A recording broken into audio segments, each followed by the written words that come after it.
inenmenen bular yazmışım. Празднование юбилея началось с вручения премии имени Мухаммед-Салима Умедбаева. В этом году лауреатами премии стали научный сотрудник и руководитель музея Умедбаева Газимьян Ибрагимов и учитель башкирского языка и литературы школы села Прибельский Фанзия Баемова.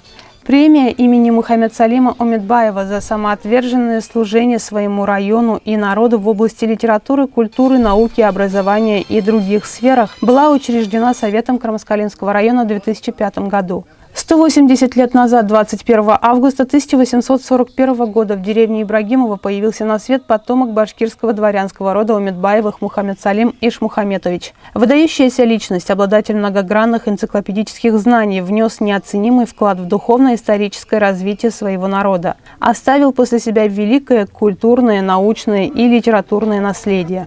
Он первым разработал лингвистическую терминологию башкирского языка. Историко-этнографические и фольклорно-языковые материалы, собранные для статей разных лет, Умедбаев объединил в очерке «Башкиры». Энциклопедическая книга «Памятки» «Ядкар» включает разделы «История», «Этнография», «Лингвистика», «Литература», «Фольклор» и переводы поэтических произведений Пушкина. Именно он впервые познакомил земляков с творчеством Александра Сергеевича. Он ученый-энциклопедист широкого профиля, и историк, и этнограф, и географ, и астроном, и математик, и так далее, и так далее. Это первое.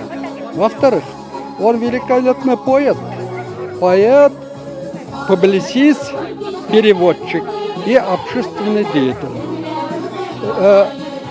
который ориентировался своей деятельности ориентировался не только на восточную традиционную культуру, литературу, научную мысль восточного типа, но прежде всего на европейскую культуру, прежде всего на русскую культуру.